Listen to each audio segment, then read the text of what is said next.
Hello everyone, I'm Umesh sir. Again, I'm going to start another chapter, haloalkanes and haloarenes. In last video, we already completed electrochemistry, so we plan to start organic. I think you completed your in-text and exercise questions, right? And also you maintained the notes part. Student, today our topic is haloalkanes and haloarenes. What is haloalkanes and haloarenes first? See, in the first word haloalkanes, you can see it's a combination of halo and alkanes. That means halogen plus alkanes, right? So its general form is RX. RX means R is represented as alkyl group, X is the halogen, that is fluorine, chlorine, bromine, iodine. And when these halogens are attached to the aromatic ring, then it is called haloarenes, right? So you can see from the structure also. So this is first, we can say this is the definition part or the introduction part of haloalkanes and haloarenes.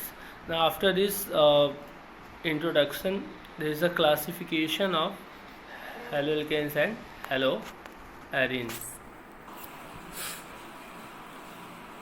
Now after this introduction part of haloalkanes and haloarenes, now there is topic classification.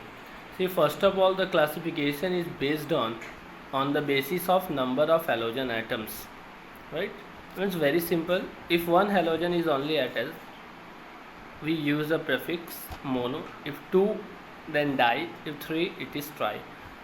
So for example, monohaloalkanes, dihaloalkanes, trihaloalkanes, or monohaloarenes, dihaloarenes, trihaloarenes. So this is the first classification, which is based on number of halogen atoms. Now second classification is based on the hybridization of carbon to which halogen is attached, right? So first it is based on sp3 hybridized carbon. So on the basis of sp3 hybridized carbon,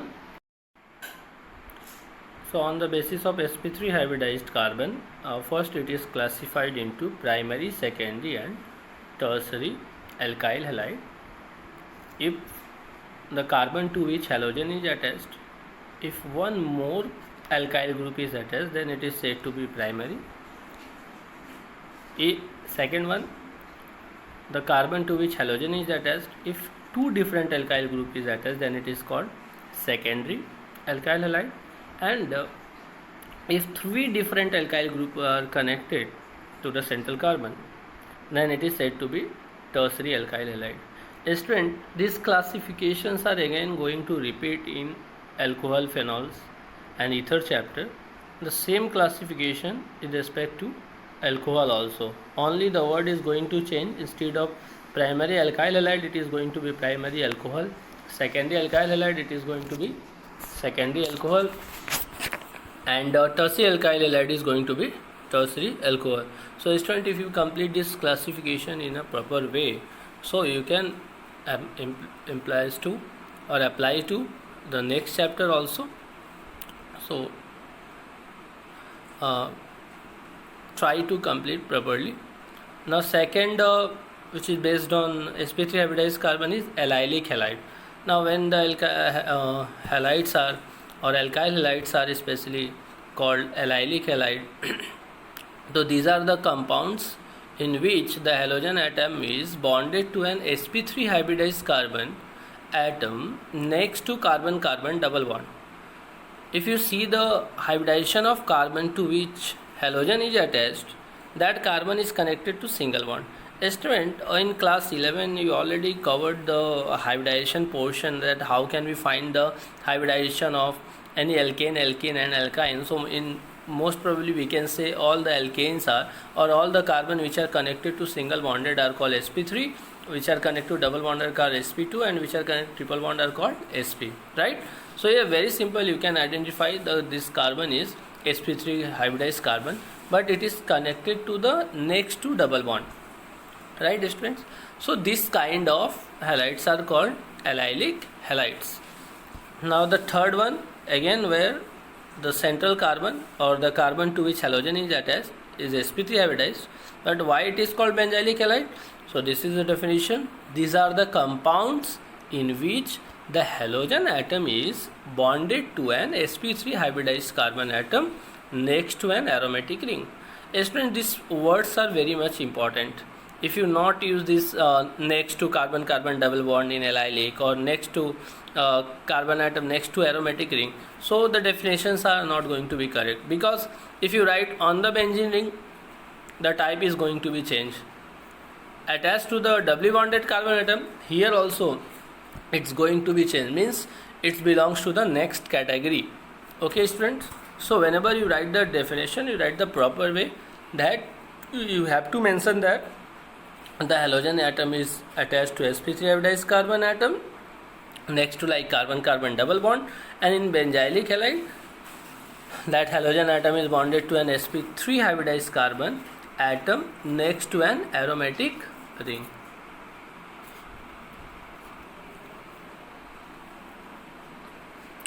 Now student, next classification is based on sp2 hybridized carbon, and in that category there are two types, vinylic and aryl halides. So when the halogen atom is bonded to an sp2 hybridized carbon atom of a carbon double bond, then it is said to be vinylic halide.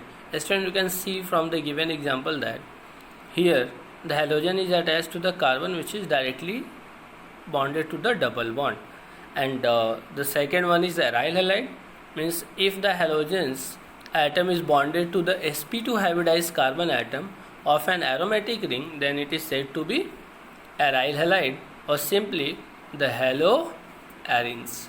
So this is up to the classification, where we covered first classification, which is based on the number of halogen, second which is based on the hybridization of carbon, third in the second, that is the hybridization of carbon is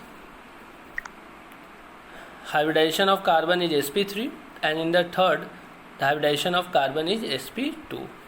Now student, after this classification we are going to start nomenclature part. See, we already completed diepic nomenclature in class 11 also. Student, the level of naming in class 12 is easier than class 11, because here in specific chapters we have to complete the naming of that kind of compound only. We are not going to solve more difficult level of the mixture type, that all the functional groups or a mixture of functional group or multiple, all are not going to come together. So the level of naming, we can say, is yes quite easier than the naming of class 11. And student, we know very well that whenever we are using halogen, its position is in the form of prefix only, right? Prefix, then word root followed by primary suffix, right?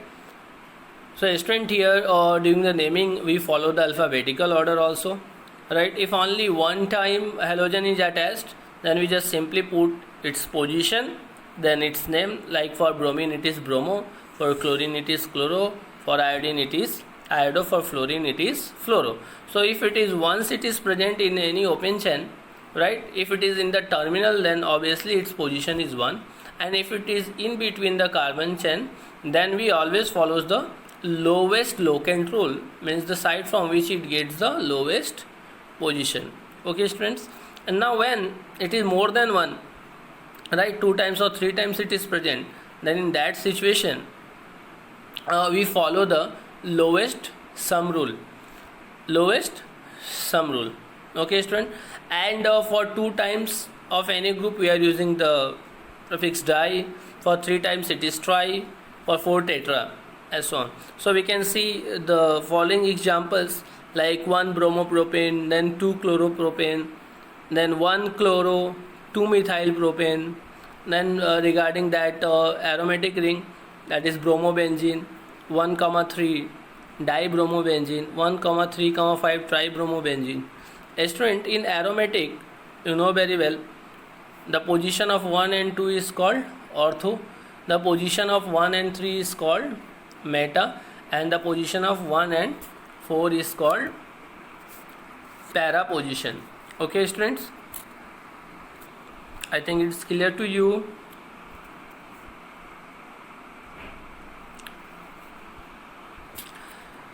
Student, in the common naming or as well as somewhere it's given also the term like gem and whiz, gem alcohol, gem dihalide, gem dialcohol, whiz dialcohol, whiz di. So this word prefix word we can use mainly in the common system. Now when we are using gem, when we are using whiz, right? So it is especially for the dihalides compounds, and if both the halogens are present the same carbon, then it is the word that is like gem dihalide is used. And if two halogens are attached to the adjacent carbon, then whiz dihalide word is used, right? So this is actually the common naming part. Now student, you can see some examples are given in this table with their common names as well as their IUPAC name, like 2-chlorobutane, 1-bromo 2,2, dimethyl propane, 2-bromo 2-methyl propane, chloroethene, 2-bromopropene, 1-chloro 2-methyl benzene, or 2-chlorotoluene, chlorophenyl methane, dichloromethane, trichloromethane, tribromoethane, tetrachloromethane, 1-fluoropropane. Students, always we know very well, generally we are using halogens as a prefix only, right? And the main functional groups are used as a suffix.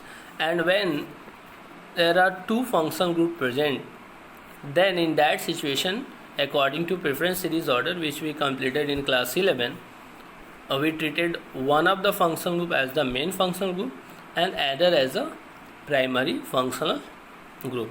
Yes or no? Right? Student, overall order, listen carefully, overall order of the preferences, we always follow functional group, then double bond, then triple bond, and then any prefixes, right? So whenever we are going to write the name, structure part is given, so we first focus on functional group. Is there any functional group, right? If functional group is not there, then we check, yes, is there any multiple bond, that is double bond or triple bond. It is also not there, then we say yes, any other substituent is there which we use as a prefix. So this is the order there, right? And whenever we write according to alphabetical order, okay students, and we always follows the lowest sum rule also, okay? No need to give position according to alphabetical order, right? That means if you give first preference of position also as well as according to alphabetical order, and if you find that the sum is going to be more, in that situation it is not compulsory to give the position preference also, okay students? Yes, we always write the name of the compound according to alphabetical order, and if there is a equivalent form means either when you are going to give the position also, means the position of preference also, then there is no any effect on sum rule, then it is applicable, right? For example, if you write 3-bromo 2-chloro pentane, then it is okay. But we cannot write 3-bromo 4-chloropentane. Understood? Means we are going to follow the alphabetical order, but it is not compulsory to give the locant, that is the position also. If it is possible for both the situation, then we can only give the position preference also, right? Suppose 2-bromo 3-chloropentane, yes, no problem, because sum is 5 here and we can give the preference of position also, so we are using 2-bromo. Okay students, so these are the very simple forms, right? And after some of the examples, some examples, we are going to start the let us see some more example. It is given as a index solve question. Students, if you see the structure part here, to confuse you, it's given in that way. Otherwise you can write the straight chain structure also. So student, if you see in all these example, one halogen is present and one multiple bond, that is the double bond is present. So I already told you, whenever you give preference, first we check the functional group, then double bond, triple bond, and then prefixes. So yes, no any more functional group is there, so we give preference to the double bond, right? The side from which it get the lowest position of double bond, that is the correct numbering. So if you see the first example, the position of double bond is 2, right? That is from the left side, that is from the top one. Okay, so and the position of bromine is 4. So the name of the compound is 4-bromo-pent-2-ene. Similarly, in the second example, the position of double bond is first, so we again count from the left side corner, right? And the position of bromine is third, and also there is a branch at the second position of long chain, and the branch is methyl. So we have two branches, one is bromo and other is methyl. So we follow the alphabetical order. So first we write 3-bromo, 2-methyl, but, 1-ene. Now in the third example, again we give preference from the left side. The position of double bond is 2, the position of bromine is 4, and the position of methyl group is 3. Here also two branches, so the name of the compound is 4-bromo, 3-methyl-pent-2-ene. And student, I have a simple suggestion. The name is also given because it's the solved one example. So better you write the open chain structure and put the branches to their respective position, so it is easy for you. Okay student, so in this video today I stopped till this topic, that is the introduction of haloalkanes and haloarenes, then classification of haloalkanes and haloarenes, then the naming system. And today we are also going to upload the worksheet related to this topic only, especially the naming part. And yes, try to complete, it is for your practice purposes. Okay students, in the next video I am going to start with the preparation part of haloalkanes and haloarenes. Thank you.